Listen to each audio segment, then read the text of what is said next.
আসসালামু আলাইকুম। আমি মেহেজাবিন চৌধুরী। আমি একাদশ শ্রেণীর জীববিজ্ঞান দ্বিতীয় পত্রের প্রাণীর পরিচিতি নিয়ে আজকে আলোচনা করব। সামান্য একটা অংশ হাইড্রা নিয়ে আলোচনা করব, কিন্তু আগে আমরা এই চ্যাপ্টার সম্পর্কে কিছুটা শুনি। প্রাণীর পরিচিতি চ্যাপ্টারটা হলো বাংলাদেশে এবং পুরো বিশ্বে অনেক ধরনের প্রাণী পাওয়া যায়।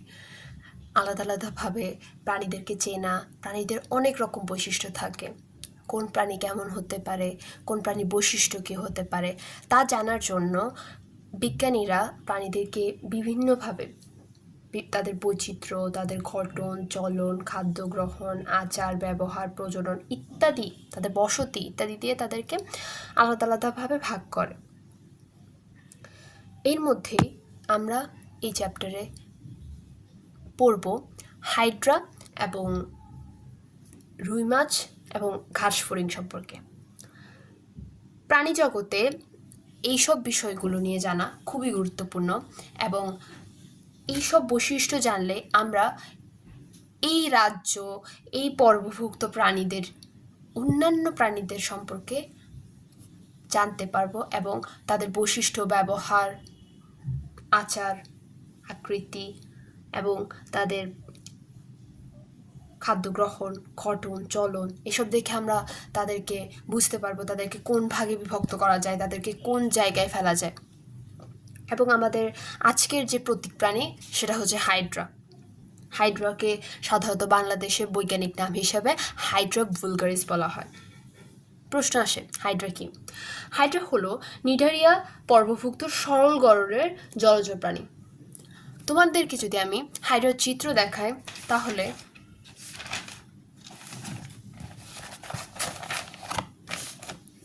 তোমরা দেখতে পাচ্ছ এটি হাইড্রার চিত্র।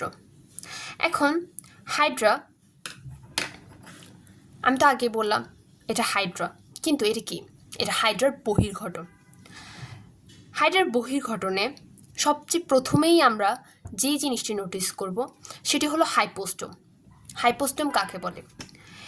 এই যে অংশটি তোমরা দেখতে পাচ্ছ মুখের নিচে, এটি হলো হাইপোস্টোম। হাইপোস্টোমের মাঝে মুখ থাকে এবং হাইপোস্টোম থেকে কোষিকা বের হয়।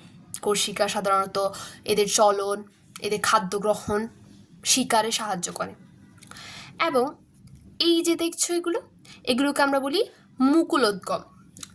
হাইড্রার যে যৌন এবং অযৌন দুই পদ্ধতিতেই এরা প্রজনন করে থাকে, এবং এদের যৌন এবং অযৌন প্রক্রিয়ারই একটি অংশ এটি মুকুলোদ্গম। আমরা পরে মুকুলোদ্গম সম্পর্কে জানতে পারবো।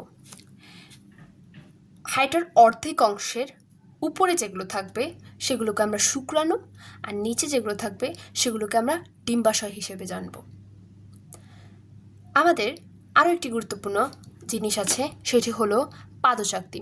পাদচাকতি, এই যে অংশটাকে তোমরা দেখতে পাচ্ছ এটাকে বলে পাদচাকতি।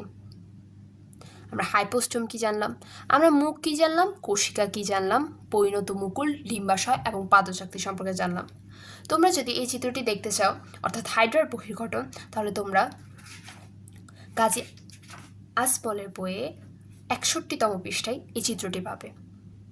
এবার আসো, আমরা তো এই প্রাণী সম্পর্কে জানলাম, এখন আমরা আগেই বলেছি প্রাণীর পরিচয়। বিজ্ঞানে প্রাণীর পরিচয়, নাম, এছাড়াও এসব টুকিটাকি জিনিসে কিন্তু পরিচয় পায় না। সবচেয়ে গুরুত্বপূর্ণ বিজ্ঞানে যেইভাবে একটা প্রাণীর পরিচিতি হয় সেটি হলো শ্রেণীবিন্যাস। একদম ঠিক, ক্লাসিফিকেশন।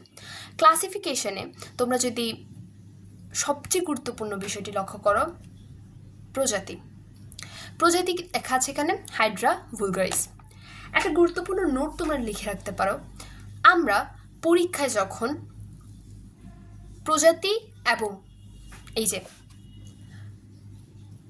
গণ সম্পর্কে লিখব, প্রজাতি এবং গণ সম্পর্কে লিখব, আমরা এই দুটি জিনিস লেখার সময় অবশ্যই নিচে আন্ডারলাইন করব।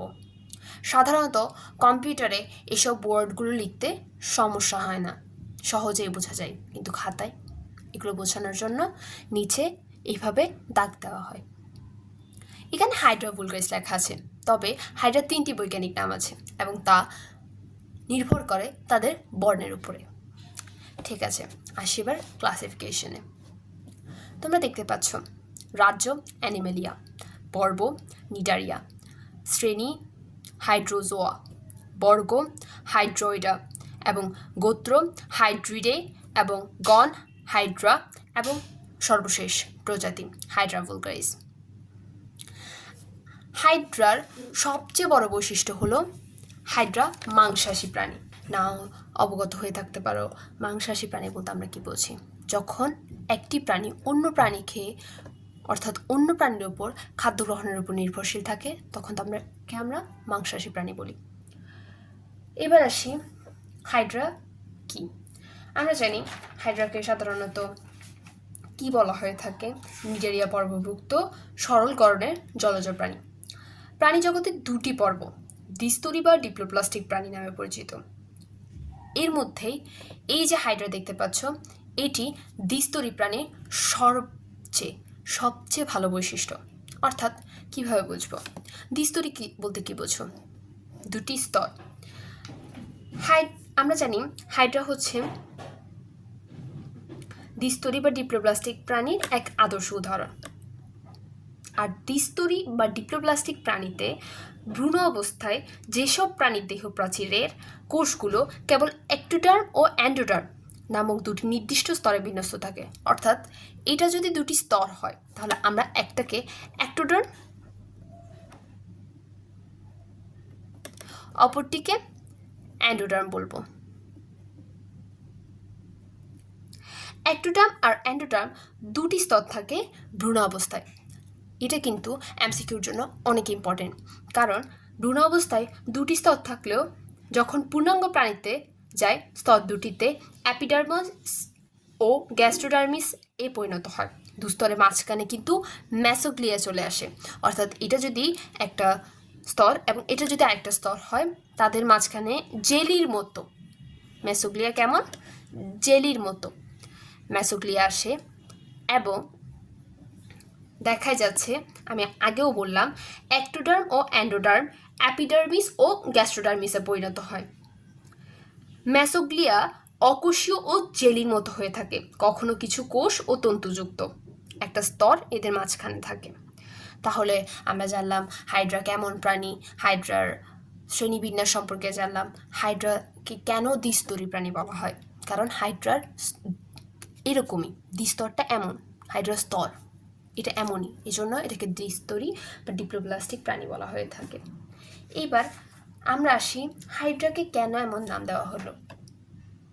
আমরা জানি হাইড্রা একটি ড্রাগন, যেটাকে রূপকথায় অর্থাৎ গ্রিকেরা রূপকথায় 9 মাথাওয়ালা ড্রাগনের নাম অনুসারে হাইড্রা নামকরণ করা হয়। এখন করেছে এটা আমরা বলি আবিষ্কার করেছি, কিন্তু খুবই গুরুত্বপূর্ণ দুটো এমসিকিউ। আবিষ্কারক হলেন আব্রাহাম ট্রেম্পলে। আবিষ্কারক হলেন আব্রাহাম ট্রেম্পলে। সময়টা কিন্তু খুব গুরুত্বপূর্ণ, 1744 সাল, এমসিকিউর জন্য খুবই ইম্পর্ট্যান্ট, অ্যাডমিশনে এসে থাকে। আর এটার নাম করেছেন ক্যারোলাস লিনিয়াস।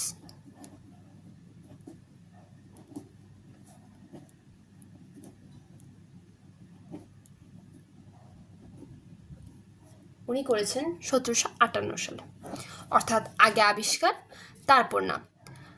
ক্যারোলাস লিনিয়াস আমরা জানি উনি দ্বিপদ নামকরণের জন্য খুবই পরিচিত।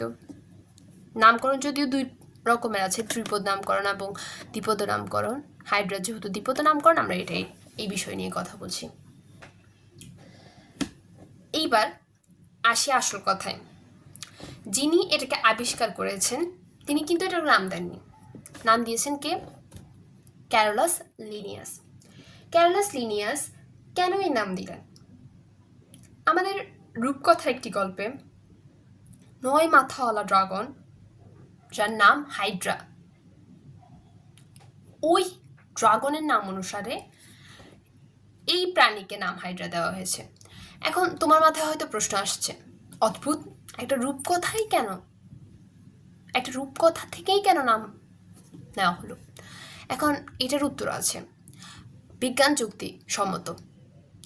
হাইড্রা যেই জায়গা থেকে ক্ষতিগ্রস্ত হোক না কেন, সেই জায়গায় হাইড্রার পুনরুৎপত্তি ক্ষমতা থাকায় সে আবার সেই জায়গাটাকে সারিয়ে তুলে নতুন করে মুকুলোদ্গম করতে পারে। এবং ঠিক একই জিনিস আমরা রূপকথার ড্রাগন হাইড্রাতে দেখতে পাই। এটি 9 মাথাওয়ালা। তুমি যদি একটি মাথা কাটো তাহলে সেই জায়গা থেকে 2টি মাথা বেরোতে পারে। অর্থাৎ আমাদের বই খুবই গুরুত্বপূর্ণ একটি লাইন আছে, সবারই মনে থাকার কথা, হাইড্রা ওই ড্রাগনের মতো হারানো বা ক্ষতিগ্রস্ত অংশ পুনরায় সৃষ্টি করতে পারে, তাই অনেক সময় বহু মাথাওয়ালা সদস্য আবির্ভাব হয়। মহাবীর হারকিউলিস অবশেষে এ দানবকে বধ করেন। অর্থাৎ হারকিউলিসের কথা এখানে কেন এসেছে?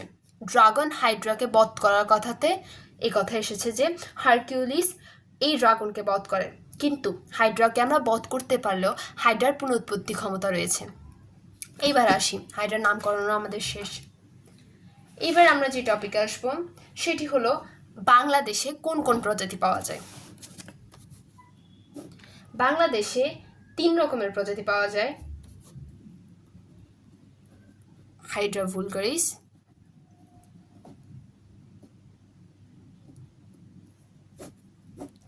বাংলাদেশে এটা অনেক সুলভ, অর্থাৎ অনেক পাওয়া যায়। এরপর আসি হাইড্রা ভিরিডিসিমা।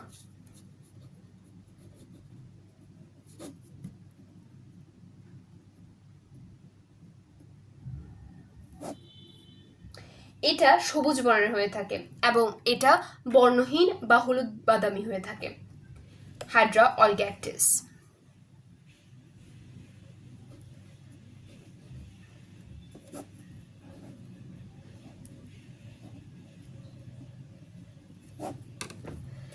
এই 3টাই বাংলাদেশে প্রাপ্ত প্রজাতি।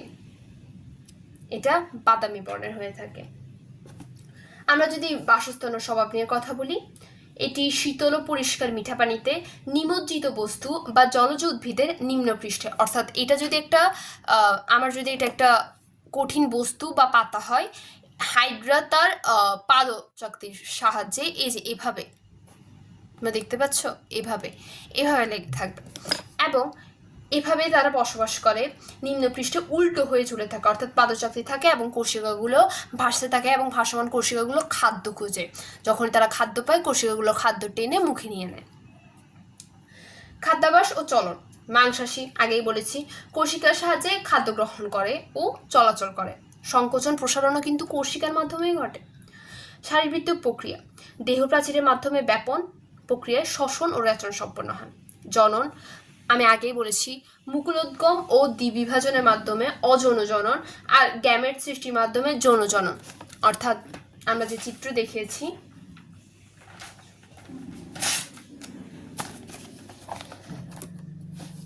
অযৌন জনন, যৌন জনন। এবার আসি, হাইড্রা পুনরুৎপত্তি ক্ষমতা প্রচণ্ড, এটা আগেও বলেছি আমি। এবং আকার, আকৃতি ও বর্ণের কথা বললে এরা নরম হয়ে থাকে, নলাকার ও অরীয় প্রতিসম। মৌখিক প্রান্ত খোলা এবং বিমৌখিক প্রান্ত বন্ধ থাকবে। আকার 10 থেকে 30 মিলিমিটার লম্বা আর 1 মিলিমিটার চওড়া। বর্ণ প্রজাতিভেদে ভিন্ন, এই যে যেমন দেখতে পাচ্ছ, বাদামি, বর্ণহীন হতে পারে, সবুজ বর্ণের হতে পারে। গৃহীত খাদ্যের প্রকৃতি অনুযায়ীও হয়ে থাকে, অর্থাৎ যে খাদ্য খায় সেই খাদ্যের রঙও ধারণ করতে পারে। তো আজকে এতটুকুই, পরবর্তী ক্লাস আমরা হাইড্রা সম্পর্কে আলোচনা